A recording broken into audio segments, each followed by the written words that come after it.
The annual Galactic Defense Convention buzzed with the usual self-congratulatory atmosphere of 1,000 species who thought they'd reached the pinnacle of technological achievement. Floating displays showcased everything from quantum phase disruptors to temporal displacement fields, while various beings of all shapes, sizes, and numbers of appendages strutted around like peacocks at a beauty pageant. In the central presentation hall, High Commander Zixatal of the Proxima Defense Coalition stood before the assembled delegates, his iridescent scales gleaming under the artificial light. His 3 sets of hands gesticulated in what his species considered an impressive display of authority, though to any human observer it would have looked like an interpretive dance gone horribly wrong. "Behold!" he announced, his translator converting his clicks and whistles into standardized galactic common. "The culmination of 50 years of research and development, the impenetrable defense matrix 9000. A collective murmur of appreciation rippled through the audience. Someone in the back, probably a Centaurian, they were always trying to one-up everyone, shouted, "But is it really impenetrable?" Zixatal's scales shifted to a smug purple. "Our tests have proven it effective against every known weapon in the galaxy. Energy weapons, kinetic impacts, even theoretical quantum tunneling attacks, all rendered completely harmless." The demonstration that followed was admittedly impressive. A holographic display showed various weapons being fired at a small cube protected by a shimming field of energy. Lasers bounced off, plasma dissipated harmlessly, and even antimatter charges fizzled out like wet firecrackers. In the audience, First Science Director Krell of the Regelian Science Academy leaned toward his colleague, Third War Master Case X. "Fascinating," he muttered, his crystalline form refracting the light displays. "But have they tested it against, them?" KT-HX's metallic exoskeleton shuddered slightly. Everyone knew who them meant. The humans, the persistent thorn in the side of galactic civilization. The species that somehow managed to survive every attempt at peaceful integration into the galactic community, read conquest, with nothing but what most species considered primitive technology. "Surely," Kex whispered back, "they wouldn't announce it without testing against human weapons." Up on stage, Zixatal was reaching the crescendo of his presentation. "And so, esteemed colleagues, I present to you the future of defensive technology. With the IDM 9000, we can finally proceed with our plans to expand our influence to all corners of the galaxy, secure in the knowledge that no force can penetrate our defenses."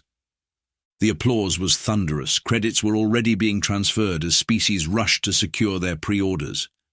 In the excitement, nobody noticed the small delegation of Arcturians hurriedly leaving the convention center, their datapads clutched tightly in their tentacles, as they rushed to file their latest intelligence report. The report, had anyone bothered to read it, contained a rather crucial piece of information. Recent scans of Earth had detected something interesting. The humans, in their typically barbaric fashion, were still manufacturing and using projectile weapons. Not just any projectile weapons, but ones that fired small metal slugs at relatively low velocities.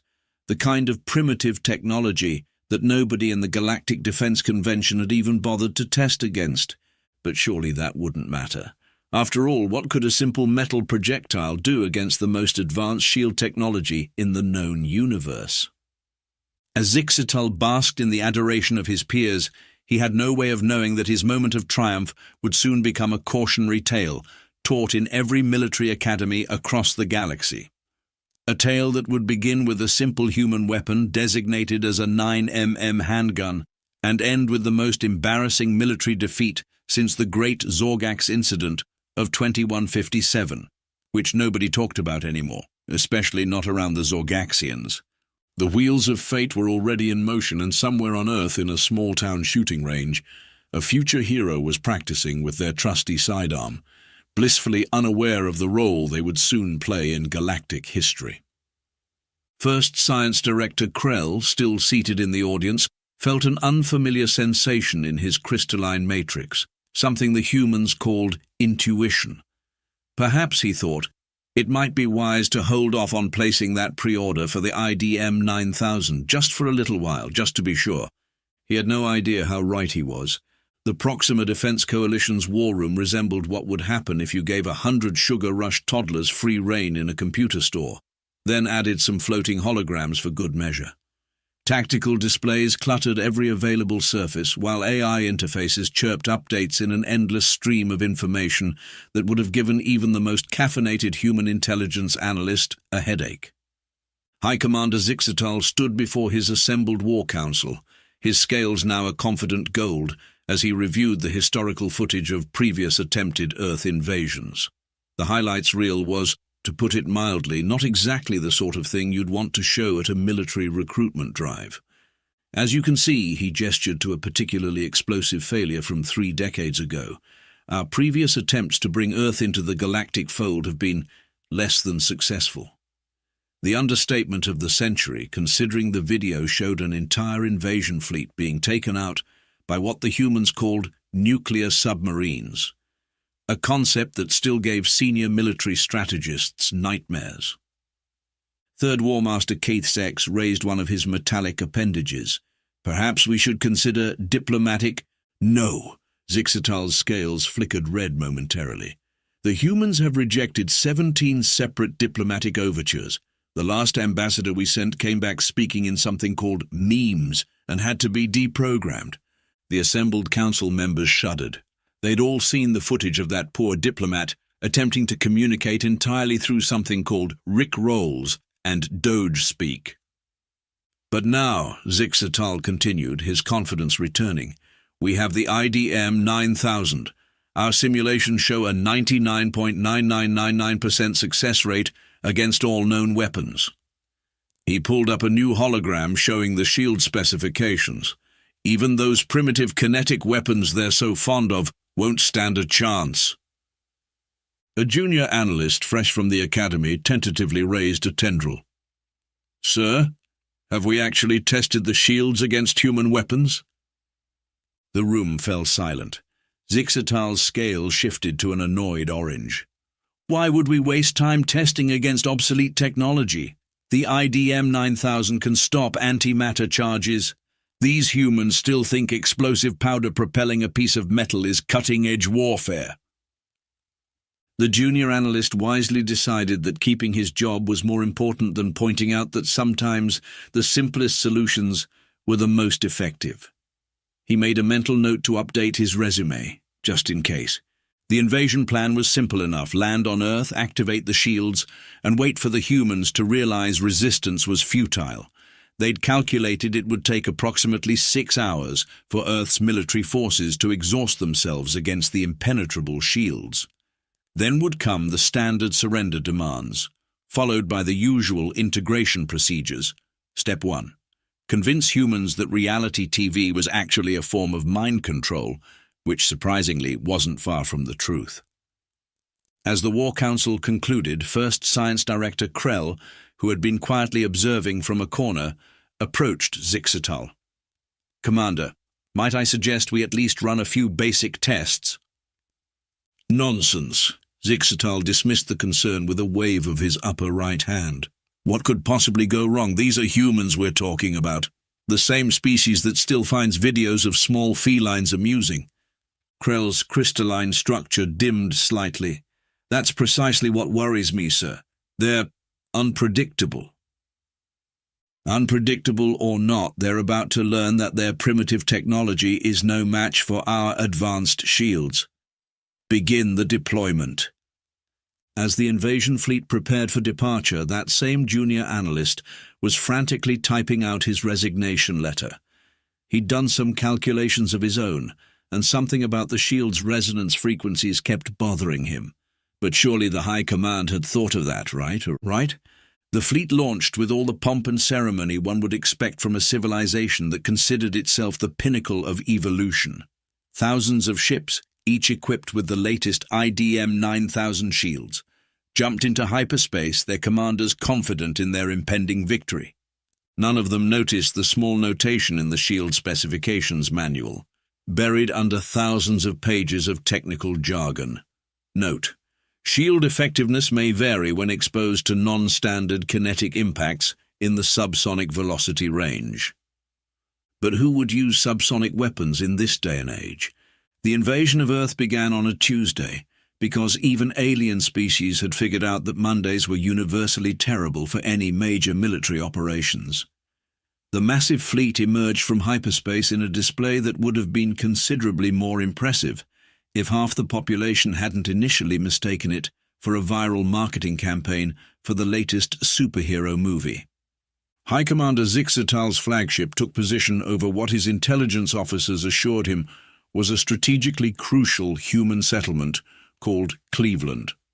They had analyzed human entertainment broadcasts and determined this must be Earth's capital, based on how often it appeared in disaster scenarios. "Begin the landing sequence," Zixatal ordered, his scales shimmering with anticipation. "Activate the IDM 9000 shields." Across the fleet, thousands of shield generators hummed to life.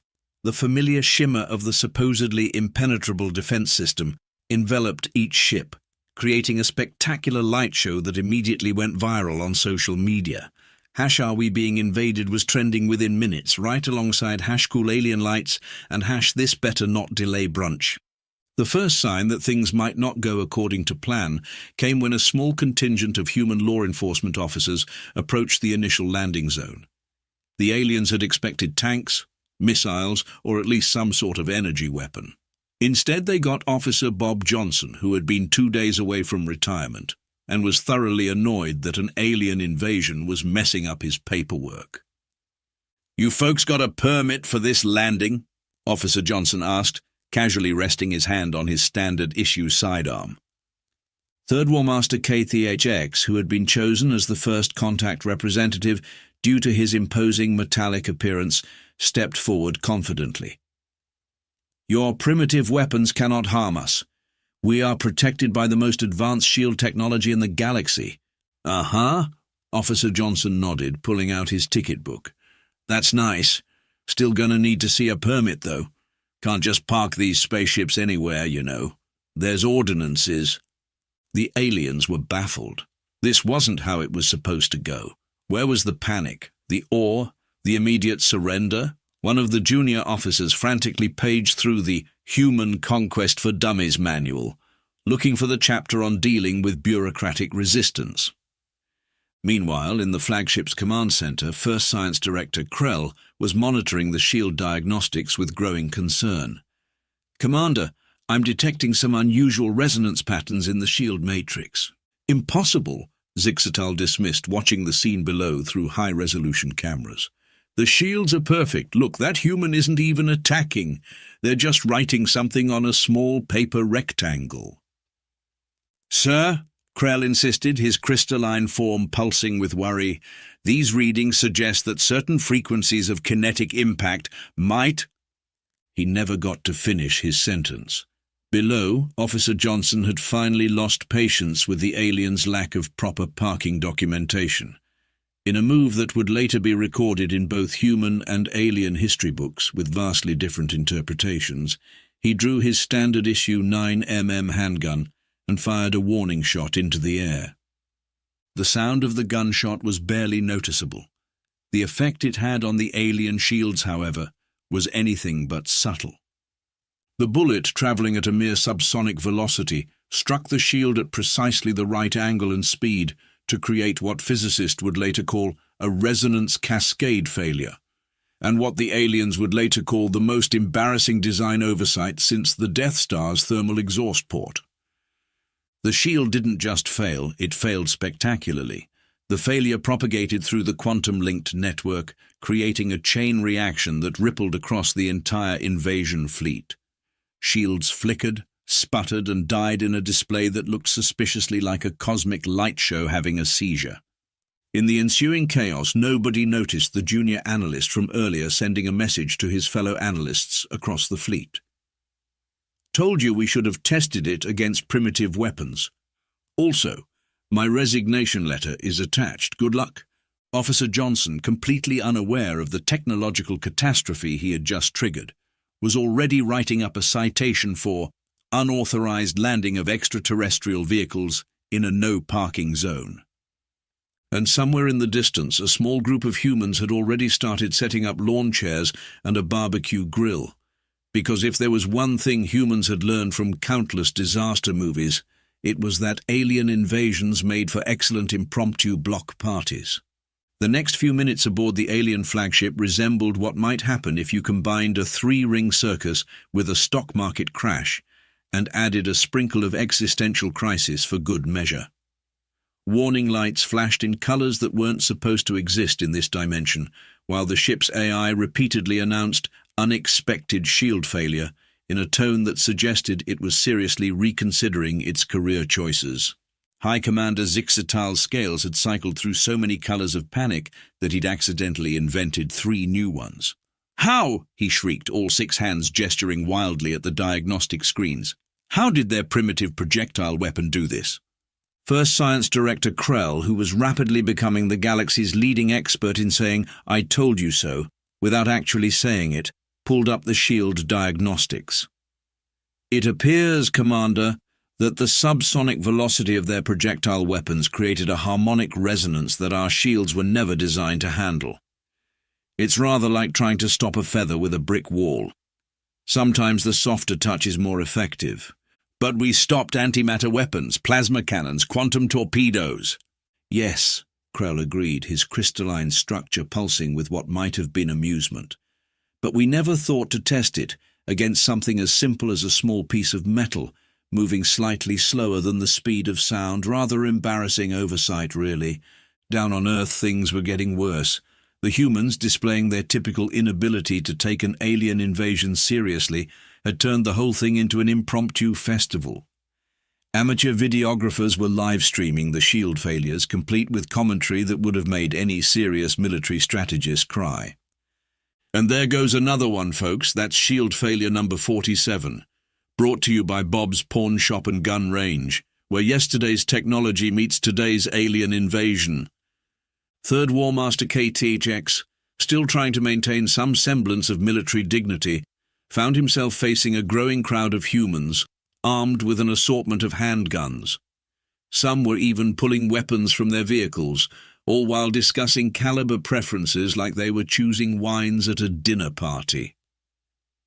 "You reckon a .45 would work better than a 9mm? One human asked another. "Only one way to find out. Hey, alien folks, mind if we do some ballistics testing?" In orbit, the situation had devolved into complete chaos. The shield failure had spread through the quantum-linked network faster than gossip at a diplomatic function. Ships were dropping out of formation, their crews too busy arguing about who had approved the shield design to maintain proper military discipline. The ship's AI, which had finally given up on maintaining its professional demeanor, was now providing running commentary. "Shield failure spreading to sections 12 through 876. Also, I'd like to point out that my initial programming suggested testing against all weapons, but somebody marked that as unnecessary in the project requirements." Zixtal slumped in his command chair, all 6 hands covering his face. "This can't get any worse." "Sir," a communication officer called out, "the humans are broadcasting something across all frequencies." "What now? Their surrender terms?" "No, sir, it appears to be something called the Independence Day presidential speech on repeat, accompanied by, is that country music?" The final straw came when the humans started setting up impromptu shooting ranges, complete with scoring systems and prizes for the most creative shield disruption. Someone had even started a bracket tournament called Which Caliber Works Best Against Alien Shields? First Science Director Krell, watching the chaos unfold, made a mental note to update the Galactic Encyclopedia's entry on humans. Clearly mostly harmless, needed some serious revision. Perhaps dangerously creative when bored would be more accurate. The invasion fleet hung in the sky in much the same way that a professional reputation doesn't, after a catastrophic failure in front of the entire galaxy. News of the shield's weakness was already spreading across human social media, complete with memes that would haunt alien military academies for generations to come. And somewhere in the Galactic Patent Office, a very tired clerk was already preparing to file the fastest patent revocation in galactic history. The submission reason simply read, "Defeated by technology so old it still used gunpowder. See attached viral videos for evidence." The emergency retreat order set a new galactic record for fastest military withdrawal in history, beating the previous record held by the Great Zorgax incident by approximately 3 minutes and 17 seconds. Ships scrambled to leave Earth's orbit with all the grace and dignity of teenagers caught at an unauthorized party when the parents come home early. Back at the Galactic Defense Convention Center, now hastily converted into a crisis management facility, the aftermath was being handled with all the calm and rationality one would expect from a room full of beings who had just watched their supposedly invincible technology fail against what they considered the equivalent of sharpened sticks. "The marketing department is having a collective nervous breakdown," announced one of Zixatal's aides, reading from a rapidly updating data feed. "They're requesting emergency funding for memory wiping services." High Commander Zixatal, his scales now a permanent shade of mortified grey, sat through the debriefing with the air of someone who knew their career highlights would now be taught in military academies as examples of what not to do. "How many ships did we lose?" "Technically none, sir," First Science Director Krell reported, his crystalline form somehow managing to convey barely suppressed amusement. "Though I should note that 17 captains have filed for early retirement, 3 have requested transfer to deep space exploration as far from Earth as possible, and 1 has decided to become a professional philosopher, stating, and I quote, 'If a 9mm handgun can defeat our best technology, what even is reality?' The financial damage was equally catastrophic. The IDM 9000 stock price had dropped faster than a quantum particle during wave function collapse. Investment firms across the galaxy were frantically trying to unload their shares, leading to what financial analysts were already calling the Great Shield Bubble Burst. But perhaps the most humiliating aspect was the human response to the whole incident. Rather than capitalize on their victory with demands or threats, they had turned it into entertainment. Videos of the shield failures had gone viral across human social media, set to various musical soundtracks. The most popular version, featuring something called dubstep, with shield failures synchronized to the bass drops, had already garnered billions of views. "Sir," another aide interrupted, "we've received a package from Earth." "A declaration of war, demands for reparations." "No, sir, it appears to be a gift basket. There's a note. 'Thanks for the show. Here's a coupon for 20% off at Bob's Gun Range and a commemorative t-shirt that says, "I tried to invade Earth and all I got was this lousy shield failure." The Galactic Defense Council convened an emergency session to discuss the implications of what was now being called the 9mm incident. The meeting room, once filled with confident boasting about technological superiority, now had the atmosphere of a group therapy session for overconfident engineers. "Perhaps," suggested one council member, their tentacles nervously twisting together, "we should consider adding a new section to the standard testing protocols?" "You mean actually testing against primitive weapons?" Another scoffed, then paused. "Actually, that's not the worst idea. Better than explaining another failure to the shareholders." First Science Director Krell, who had been quietly documenting everything for what would surely become a best-selling research paper, finally spoke up. "I believe we've learned several valuable lessons. First, never underestimate simple solutions. Second, always read the fine print about resonance frequencies. And third, perhaps we should stop trying to invade Earth and simply ask them to join our research and development teams." High Commander Zixatal, who had been staring silently out the window, turned to face the council. "You know what the worst part is? That junior analyst who tried to warn us, he's now working as a consultant for human weapons manufacturers. His first project, something they're calling the anti-shield personal defense weapon." The room fell silent as the implications sank in. Somewhere on Earth, humans were probably already working on ways to weaponize their discovery. The thought of humans spreading across the galaxy, armed with both advanced technology and primitive weapons that could bypass any defense, was enough to make even the most hawkish council member reconsider their expansion policies. The Galactic Encyclopedia's entry for Earth was quietly updated to include a new warning. Approach with caution. Native species possesses dangerous combination of primitive weapons and creative problem-solving skills.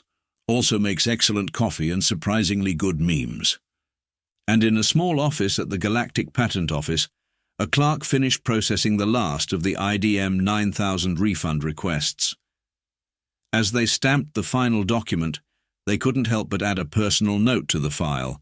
Next time, test against rocks. They'll probably figure out how to use those against us too. The universe, it seemed, had a sense of humor after all. And somewhere in Cleveland, Officer Bob Johnson finally filed his retirement paperwork, adding a unique addendum to his career highlights.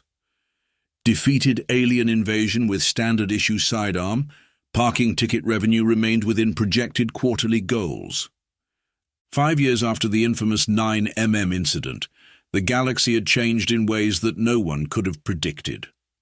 The annual Galactic Defense Convention had been renamed to the Comprehensive Defense Testing Symposium with a new motto, "No weapon too primitive to test."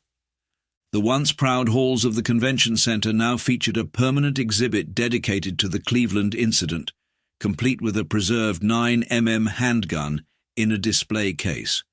The plaque beneath it read, "Humility is the best defense, a lesson in thoroughness from Earth." The former junior analyst who had tried to warn everyone had become something of a celebrity in military engineering circles. His best-selling manual, "Things That Can Go Wrong Will Go Wrong," a guide to testing against literally everything, had become required reading at every military academy in the galaxy. The chapter on Earth was particularly thick. High Commander Zixatal had eventually recovered from his humiliation, reinventing himself as a motivational speaker with his hit presentation. How I Learned to Stop Worrying and Love Primitive Technology. His scales now shifted to a comfortable shade of wisdom indicating blue as he toured the galaxy, teaching others the value of thorough testing and humble pie. First Science Director Krell had published a series of groundbreaking papers on the intersection of advanced and primitive technologies, earning him the prestigious Galactic Science Award. His acceptance speech, which began with "I told you so," received a standing ovation. The IDM 9000 had been completely redesigned and rebranded as the All-Spectrum Defense System, now with explicit advertising that it had been tested against everything from antimatter weapons to pointy sticks. Sales were slowly recovering, though customers still insisted on live demonstrations involving various primitive projectiles before signing any contracts. Earth had gained an unusual reputation in the galactic community. Tourism had skyrocketed, with aliens from across the galaxy visiting shooting ranges for what they called primitive weapon therapy sessions. Some species had even started collecting human firearms as art pieces, leading to heated debates about whether a Glock could be considered a cultural artifact. Officer Bob Johnson's retirement party had become an annual festival in Cleveland, celebrated by both humans and aliens. The highlight was always the shield testing competition, where manufacturers from across the galaxy would volunteer their latest defensive technologies for testing against increasingly creative human weapons. The punch served at these events was notorious. The Galactic Defense Council had established a new department, the Office of Primitive Technology Assessment. Their first act had been to classify rubber bands as potential weapons of mass destruction after someone demonstrated their devastating effect on certain types of energy shields when used with the right angle and velocity. Meanwhile, human weapons manufacturers had expanded into the galactic market with a new line of retro-tech defense solutions. Their marketing slogan, "Sometimes the old ways are the best ways," had become surprisingly popular among species that had previously considered themselves far too advanced for projectile weapons. The universe had learned its lesson. The next time someone claimed to have developed an impenetrable defense system, the first question asked was always, "Yes, but have you tested it against a human with a handgun?" And in a small corner of the galaxy, in a quiet bar frequented by military strategists and defense contractors, a sign hung on the wall, written in every known language, If it looks too advanced to fail, test it against something primitive, preferably before the humans figure it out for you. Below the sign, a retired alien admiral nursed his drink, occasionally glancing at the antique 9mm bullet mounted in a display case behind the bar.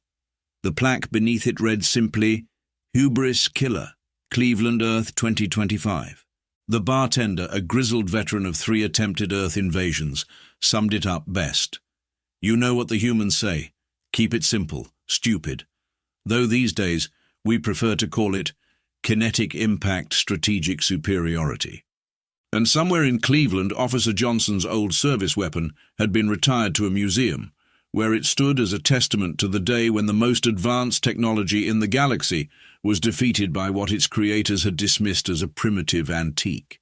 The museum curator had added a small note to the display: "Never underestimate the classics."